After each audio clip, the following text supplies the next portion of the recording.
Our story begins during a dark period for the Israelites, who were oppressed by the Philistines for 40 years. In the town of Zorah, there lived a man named Manoah from the tribe of Dan. Manoah's wife was barren and had no children.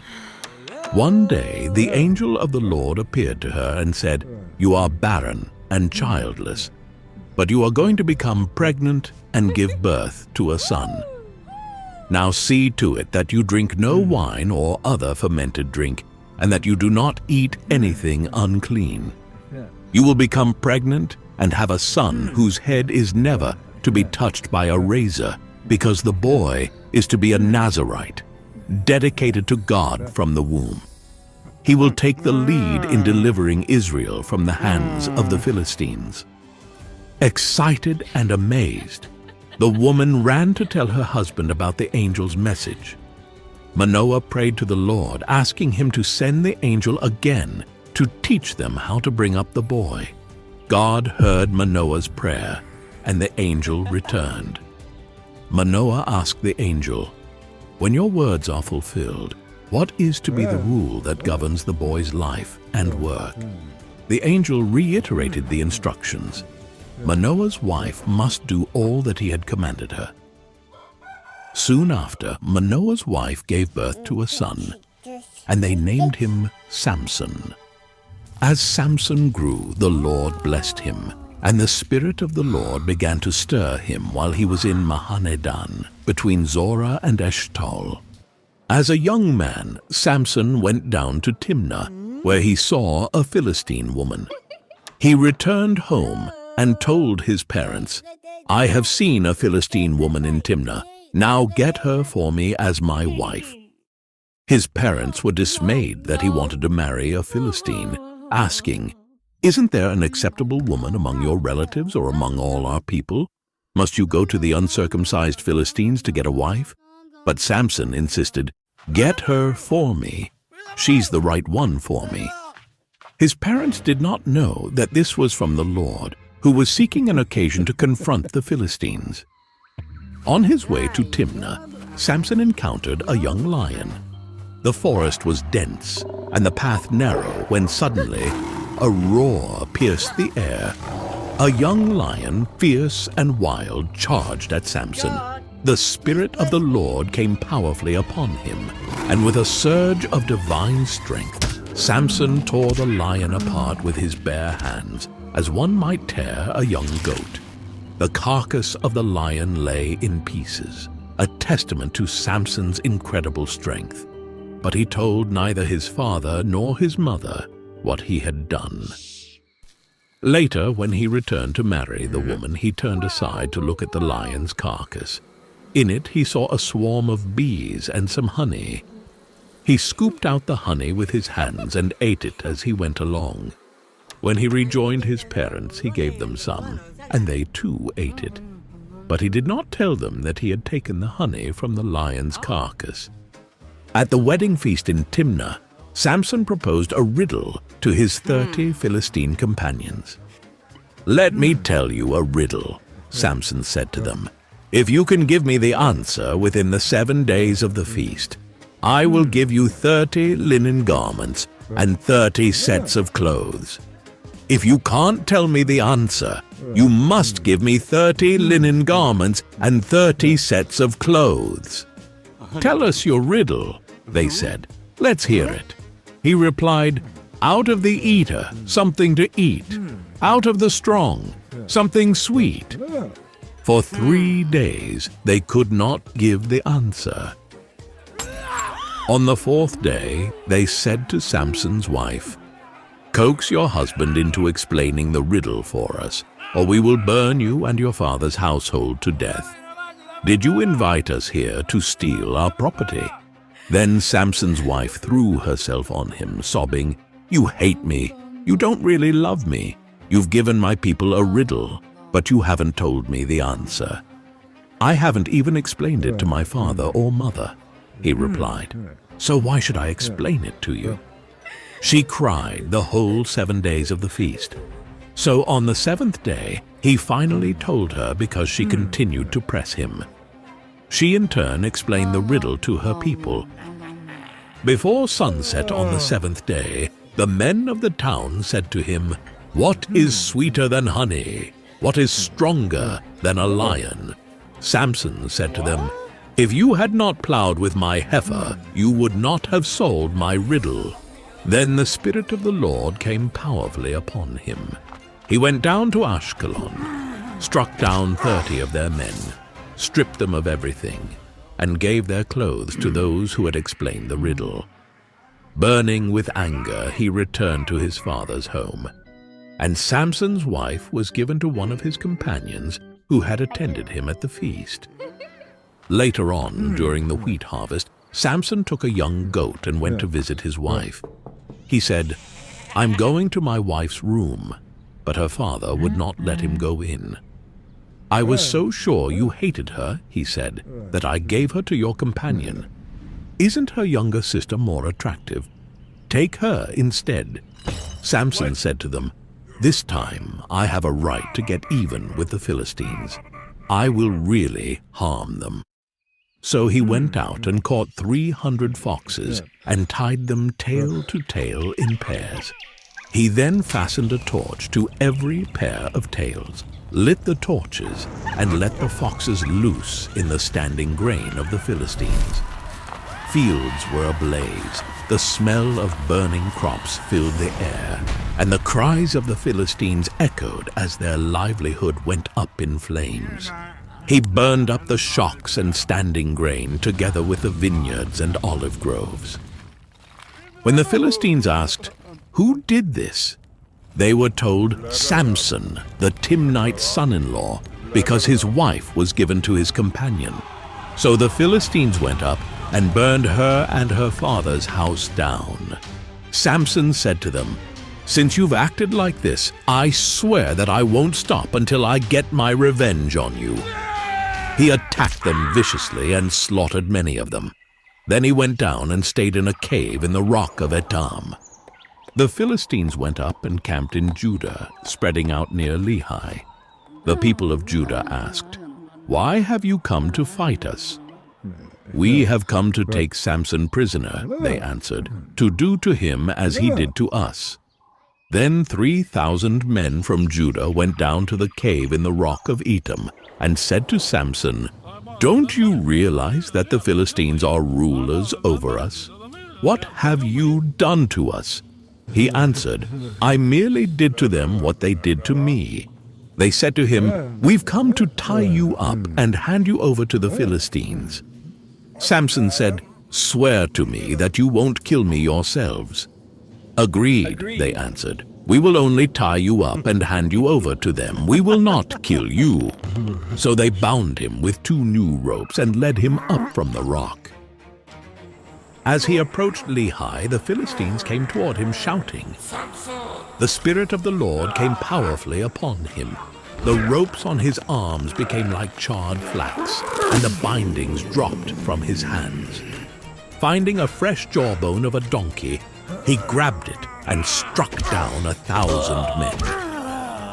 The ground was littered with the fallen, Samson standing tall, bloodied but victorious, the jawbone clutched in his hand. Then Samson said, "With a donkey's jawbone I have made donkeys of them. With a donkey's jawbone I have killed 1,000 men." When he finished speaking, he threw away the jawbone, and the place was called Ramath Lehi. Because he was very thirsty, he cried out to the Lord, "You have given your servant this great victory. Must I now die of thirst and fall into the hands of the uncircumcised?" Then God opened up the hollow place in Lehi, and water came out of it. When Samson drank, his strength returned, and he revived. So the spring was called Enhakkore, and it is still there in Lehi. One day, Samson went to Gaza, where he saw a beautiful woman.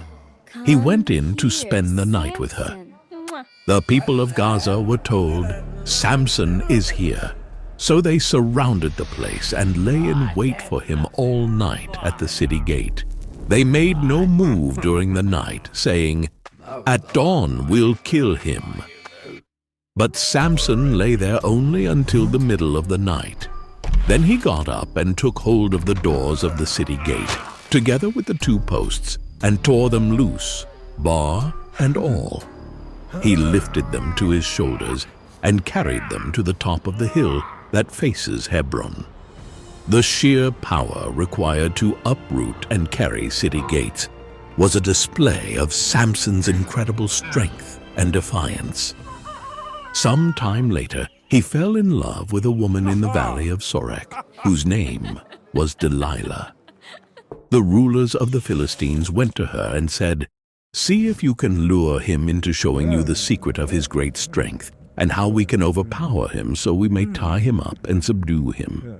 Each one of us will give you 1,100 shekels of silver."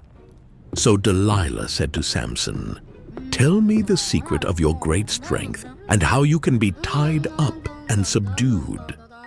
Samson answered her, "If anyone ties me with 7 fresh bowstrings that have not been dried, I'll become as weak as any other man."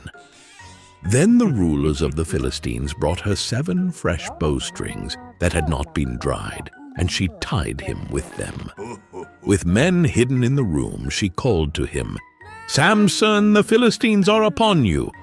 But he snapped the bowstrings as easily as a piece of string snaps when it comes close to a flame. Then Delilah said to Samson, "You have made a fool of me. You lied to me. Come now, tell me how you can be tied." He replied, "If you weave the 7 braids of my head into the fabric on the loom and tighten it with the pin, I'll become as weak as any other man." So while he was sleeping, Delilah took the 7 braids of his head, wove them into the fabric, and tightened it with the pin. Again she called to him, "Samson, the Philistines are upon you."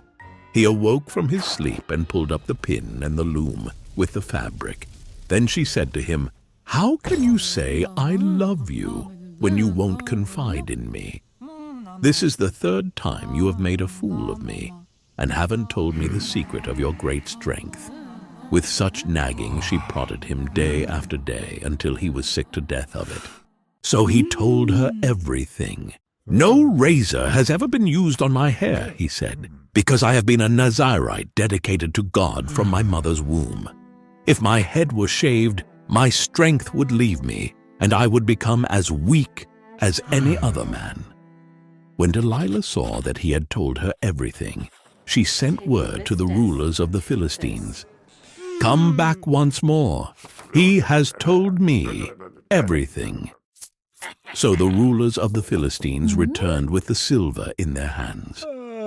After putting him to sleep on her lap, she called for someone to shave off the 7 braids of his hair, and so began to subdue him, and his strength left him. Then she called, "Samson, the Philistines are upon you." He awoke from his sleep and thought, "I'll go out as before and shake myself free." But he did not know that the Lord had left him. Then the Philistines seized him, gouged out his eyes, and took him down to Gaza. Binding him with bronze shackles, they set him to grinding grain in the prison. But the hair on his head began to grow again after it had been shaved. Now the rulers of the Philistines assembled to offer a great sacrifice to Dagon, their god, and to celebrate, saying, "Our God has delivered Samson, our enemy, into our hands." When the people saw him, they praised their God, saying, "Our God has delivered our enemy into our hands, the one who laid waste our land and multiplied our slain." While they were in high spirits, they shouted, "Bring out Samson to entertain us," and he performed for them. When they stood him among the pillars, Samson said to the servant who held his hand, "Put me where I can feel the pillars that support the temple, so that I may lean against them." Now the temple was crowded with men and women. All the rulers of the Philistines were there, and on the roof were about 3,000 men and women watching Samson perform. Then Samson prayed to the Lord, "Sovereign Lord, remember me. Please, God, strengthen me just once more, and let me with one blow get revenge on the Philistines for my 2 eyes." Then Samson reached toward the 2 central pillars on which the temple stood, bracing himself against them, his right hand on the one and his left hand on the other. Samson said, "Let me die with the Philistines." Then he pushed with all his might, and down came the temple on the rulers and all the people in it. The ground shook, the walls crumbled, and the cries of the Philistines filled the air as the temple collapsed. Thus he killed many more when he died than while he lived. Then his brothers and his father's whole family went down to get him. They brought him back and buried him between Zorah and Eshtaol in the tomb of Manoah his father. He had led Israel 20 years. The life of Samson is a powerful reminder of how God can use even flawed individuals to accomplish his purposes. Samson's extraordinary strength was matched only by his human weaknesses. Yet, in the end, he fulfilled his divine mission. Through his life, we learn about the importance of faith, the dangers of temptation, and the ultimate sovereignty of God's will.